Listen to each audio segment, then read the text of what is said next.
Hello everyone, कैसे हैं आप सब। आई होप आप सब बहुत अच्छे होंगे और अपनी पढ़ाई अच्छे से कर रहे होंगे। आज का जो वीडियो है मेरा इडियम्स फॉर डेली यूज़ के बारे में है। दोस्तों, हमारी डेली यूज़ में हम बहुत अच्छे अच्छे सेंटेंसेस बोलते हैं, लेकिन आप जानते हैं मुहावरों का, लोकोक्तियों का हमारी भाषा में गज़ब का प्रभाव डालते हैं। यानी एक तरह से कह सकते हैं चमत्कारी असर देखने को मिलता है जब हम किसी बात को बोलते हुए किसी मुहावरे का प्रयोग करते हैं या लोकोक्ति का प्रयोग करते हैं, तो एक अलग इफेक्ट पड़ता है सामने वाले पर। तो आज का वीडियो मैंने इसी पर बनाने का सोचा और मैं आशा करती हूँ कि आपको ये सारी इडियम्स बहुत ही पसंद आएंगी और आप इनको फ्रीक्वेंटली यूज़ भी कर पाएंगे, क्योंकि ये बहुत ही आसान है। चलिए हम शुरू करते हैं बिना किसी देरी के। आगे बढ़ने से पहले हमें पता होना चाहिए कि इडियम्स होता क्या है, मतलब मुहावरा किसको कहा जाता है। तो यहाँ डेफिनेशन है इसकी, देखिए। An idiom is a group of words. एक ईडियम जो है वो शब्दों का समूह होता है, दैट इज़ यूज्ड, जो कि प्रयोग किया जाता है, to express one's thought and feelings in a different and creative way. किसी के भी विचारों को या किसी के भी भावनाओं को एक अलग और एक रचनात्मक तरीके में प्रस्तुत करने का, पेश करने का एक तरीका होता है मुहावरा। They have a different meaning. इनका एक अलग मीनिंग होता है from the actual words. Actual words मतलब जो शब्द लिखे गए हैं उससे कुछ अलग मीनिंग होता है। ये आप सभी जानते हैं कि किसी को बातों बातों में कुछ सुनाना होता है, जैसे ताने मारते हैं ना, तो बोलते कुछ हैं, शब्द कुछ और होते हैं, लेकिन उनका मीनिंग हम समझ जाते हैं कि वो क्या कहना चाह रहा है। तो मुहावरे भी कुछ इसी तरह के होते हैं। बाकी जब आप इन्हें यूज़ करेंगे ना, तो आपको खुद समझ में आ जाएगा कि किस बात पर हम कौन सी बात, कौन सा मुहावरा बोल सकते हैं। तो चलिए हम शुरू करते हैं पहला अपना मुहावरा।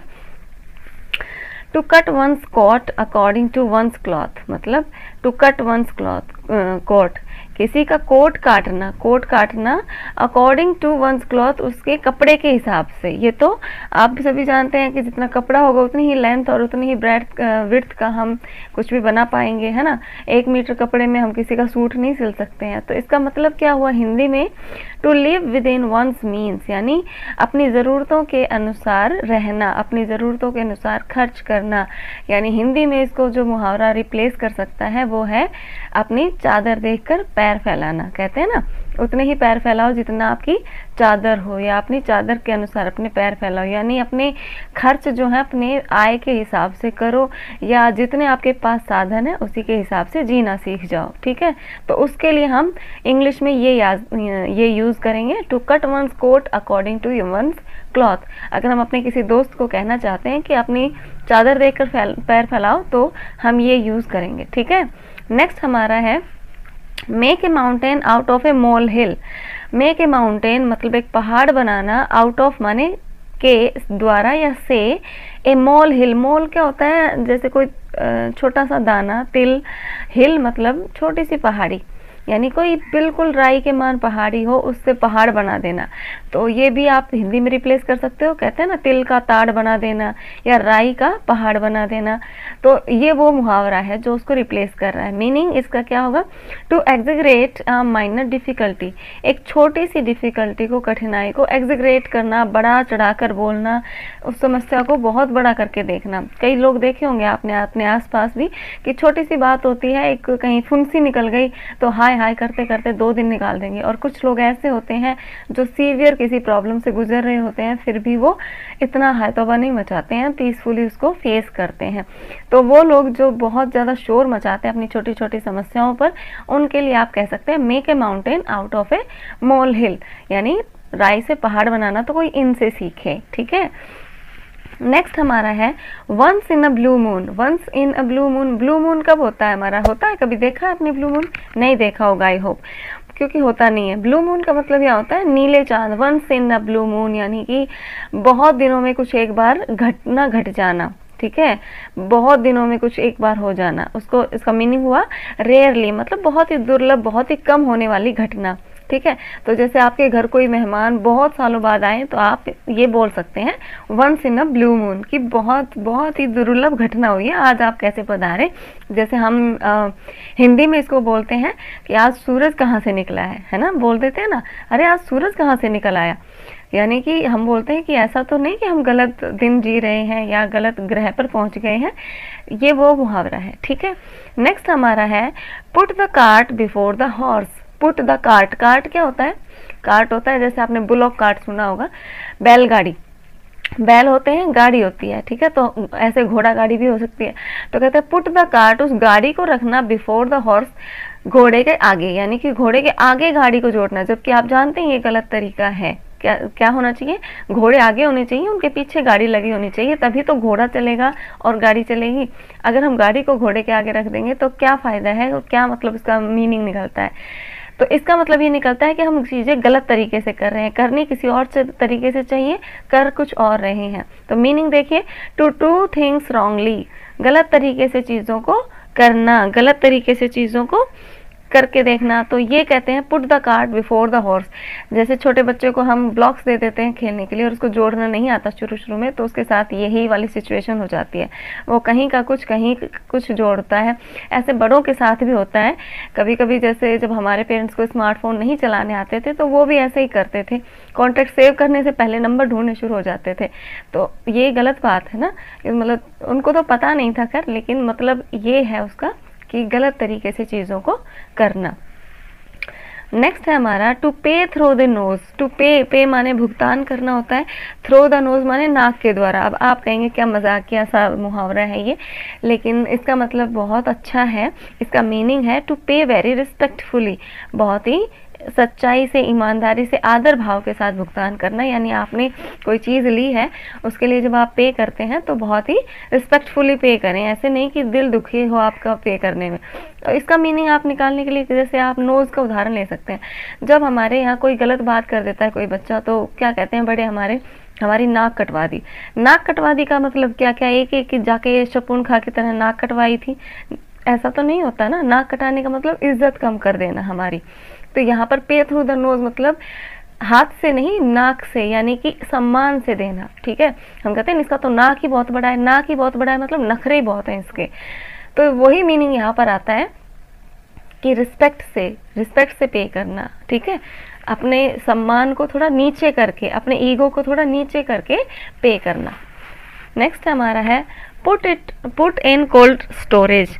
पुट इट रखना, कोल्ड स्टोरेज मतलब ठंडे बैग में, ठंडी जगह पर। तो ये आपने सरकारी योजनाओं के बारे में सुना होगा कि ये योजना ठंडे बस्ते में चली गई, वही ये उदाहरण है, वही मुहावरा है। ठंडे बस्ते में किसी चीज़ को रख देना, यानी उस चीज़ पर काम का चलना बंद हो जाना, अब आगे उसकी कोई प्रोग्रेस नहीं हो रही हो। मीनिंग क्या है, to keep a work pending, किसी भी काम को पेंडिंग रख देना, उधार रख देना, किसी काम को जो है पूरा ना करना, ठीक है। अच्छा, नेक्स्ट हमारा है burn the candles at both hands. तो कितना मतलब आप देख के समझ सकते हो क्या मतलब निकलेगा इसका। बर्न द कैंडल, मोमबत्ती को जलाना, एट बोथ हैंड्स मतलब दोनों सिरों से, हैंड्स मतलब होते हैं सिरे। एक मोमबत्ती के बीच में आप देखते हो एक सिरा निकला होता है जिसमें धागा निकला होता है, आप उसको जलाते हो, मोमबत्ती जलती है, आप उसको सीधा खड़ा कर देते हो। लेकिन क्या हो कि अगर एक बच्चा अपनी नादानी में उसके पिछले सिरे से भी धागा निकाले और उसको जला दे, और दोनों तरफ से मोमबत्ती को जला के टिकाए नहीं कहीं भी, उसको ऐसे ही पटक दे, क्या होगा इससे, मोमबत्ती ज़्यादा बर्न होगी, मोम ज़्यादा जल्दी पिघलेगा, मोमबत्ती जल्दी ख़त्म हो जाएगी और कोई यूज़ भी नहीं होगा उसका, क्योंकि हम उसको खड़ा तो कर ही नहीं पाए। हमको जो उससे करना चाहिए थे, लाइट लेनी चाहिए थी, वो हमें नहीं लेनी, हमें सिर्फ उसको बिगाड़ना है। तो इसका मतलब हुआ टू वेस्ट मनी, पैसे को व्यर्थ कर देना, ठीक है। पैसे को व्यर्थ खर्च करना मतलब ज़्यादा पैसा हो गया आपके पास तो आप अनाप शनाप खर्च करें, है ना, ऐसी बात है ये। तो burn the candles at both ends मतलब आप अपने किसी खर्चीले दोस्त को ये बात बोल सकते हो जो अनाप शनाप या जंक फूड्स या क्लॉथिंग पे बहुत ज़्यादा खर्चा करता है, ठीक है। नेक्स्ट हमारा at the crow flies. At the crow flies मतलब कौवे के उड़ान पर। क्या मतलब हुआ इसका, एट द क्रो फ्लाइज मतलब मीनिंग है इन ए स्ट्रेट लाइन, बिल्कुल सीधे सीधे चलना। कभी कौवे को उड़ते देखा है आपने, कौवा जो है सीधी चाल चलता है। इन ए स्ट्रेट लाइन मतलब जैसे आपको अपना लक्ष्य पता चल गया है तो आप सीधा उसकी तरफ बढ़ेंगे, आप उसी के अकॉर्डिंग अपने एक्शंस प्लान करेंगे, अपने गोल्स छोटे छोटे बनाएंगे कि आप उस लक्ष्य तक पहुंचने के लिए जो भी संभव है वही करेंगे, लेकिन सिर्फ और सिर्फ उसी दिशा में बढ़ेंगे। तो वो होता है एट द क्रो फ्लाइज, यानी आप इधर उधर नहीं भटकते हैं, आपको सीधा पता है कि आपको डेस्टिनेशन कहाँ है, आपको कहाँ पहुँचना है, और उसके अलावा आप किसी तरफ भी नहीं मुड़ते हैं, तो उसको कहते हैं एट द क्रो फ्लाइज। ठीक है, आशा करती हूँ आपको वीडियो समझ में आ रहा है। ये बहुत अच्छे जो इडियम्स मैंने छांट कर निकाले आपको पसंद आ रहे हैं और आप इन्हें डेफिनेटली यूज़ करेंगे। तो वीडियो को प्लीज़ लाइक कर दीजिए और मुझे आपके सपोर्ट की बेहद ज़रूरत है। चैनल को सब्सक्राइब कर दीजिए और अपने दोस्तों के साथ शेयर करना बिल्कुल मत भूलिएगा। साथ ही डिस्क्रिप्शन को चेकआउट कीजिएगा, जहाँ पर बहुत सारी प्लेलिस्ट के लिंक्स आपका वेट कर रहे हैं, उनको चेकआउट कीजिएगा और मुझे कमेंट करिएगा आपको कैसा लगा वीडियो। नेक्स्ट है between the devil and deep sea. Between the devil, बीच में डेविल मतलब शैतान, एंड डीप सी मतलब गहरा समुंदर। एक तरफ डेविल हो, शैतान हो, राक्षस हो, और एक तरफ गहरा समुंदर हो, उन दोनों के बीच में आप फंस जाएं, वो स्थिति जो कहलाती है, वो उसको हिंदी में आप जानते ही होंगे क्या कहते हैं। अगर जानते हैं तो कमेंट कर दीजिए, और बाकी मैं बता देती हूँ। उसका होता है आगे कुआ पीछे खाई, दोनों और मुसीबत आई। मतलब दोनों तरफ से फंस जाना, कोई सॉल्यूशन ही आपके सामने ना हो। आप उधर जाएंगे तो एक प्रॉब्लम में फंसेंगे, उधर जाएंगे तो दूसरी में फंसेंगे। ऐसी सिचुएशंस बहुत बार हमारे सामने होती हैं। तो इसका मतलब क्या हुआ, बिटवीन टू डिफ़िकल्ट सिचुएशंस, यानी आप दो मुश्किल परिस्थितियों के बीच में फंस जाए, जहाँ से निकलने का आपको कोई रास्ता ना सूझ रहा हो। हालांकि रास्ता होता है, लेकिन कभी कभी हम भटक जाते हैं, हमें समझ नहीं आता किस तरफ जाएं, कुछ ना कुछ तो नुकसान ज़रूर होगा। ठीक है, तो ये वो मुहावरा है between the devil and deep सी। आप बहुत बार इसको यूज़ कर सकते हैं, क्यों नहीं यूज़ कर सकते। अगर आपको कोई दोस्त आपको पार्टी के लिए बुला रहा है और घर पे आपके कोई और फंक्शन है, तो ये आपके लिए वही स्थिति हो जाएगी ना। तो आप कह सकते हैं I am in the between the devil and deep सी, मैं तो दोनों तरफ से फंस गया हूँ। नेक्स्ट है to look for a needle in a haystack. Look for a needle, look for होता है सर्च करना, ढूंढना। ए नीडल मतलब सुई, इन ए हेस्टेक, हेस्टेक होता है घास फूस का ढेर, यानी घास के ढेर में से सुई ढूंढना है। मतलब कितना मुश्किल काम, असंभव सा काम है, उसके लिए हम यूज़ करेंगे। मीनिंग क्या हो गया, टू सीक ढूंढना, what is impossible to find. किसी चीज़ को ढूंढना अगर बहुत मुश्किल हो, उस चीज़ को हम ढूंढने की कोशिश करें, उसको कहेंगे लुक फॉर ए नीडल इन अ हेस्टेक। यानी हमारे घर में जैसे शादी का फंक्शन है, कुछ और फंक्शन है, और हमारी कोई छोटी सी चीज़ गुम हो गई है, और हम अपना हैंकी यानी रुमाल ही ढूंढ रहे हैं और नहीं मिल रहा है उस सारे कबर्ड में, तो हम कह सकते हैं I am looking for a needle इन अ हेस्टेक, यानी मैं एक रुमाल ढूंढ रहा हूँ इस इतने बड़े घर में और इतने बड़े सारे सामान में। तो ये वो सिचुएशन के लिए आप यूज़ कर सकते हैं। ठीक है, नेक्स्ट है to hold one's tongue.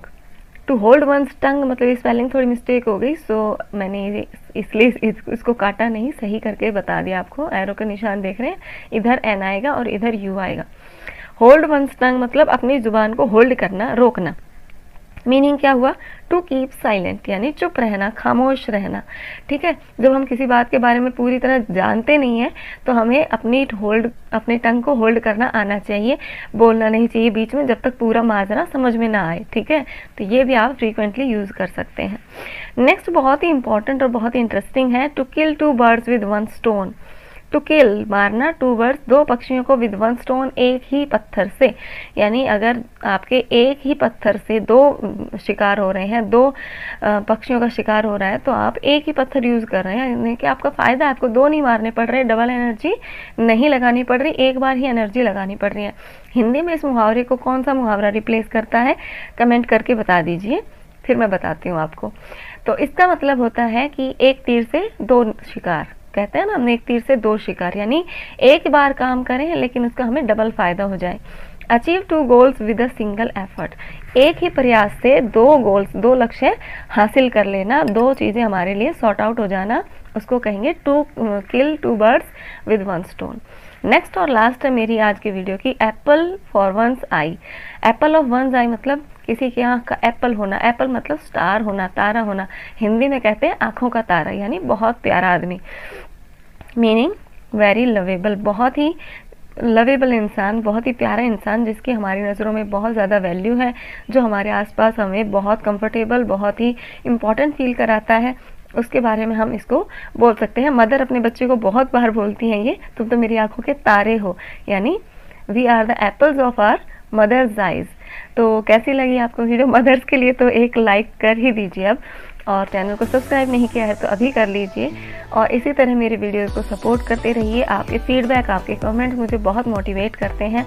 Thank you so much for watching this video and thank you so much for giving me such time. Thank you so much.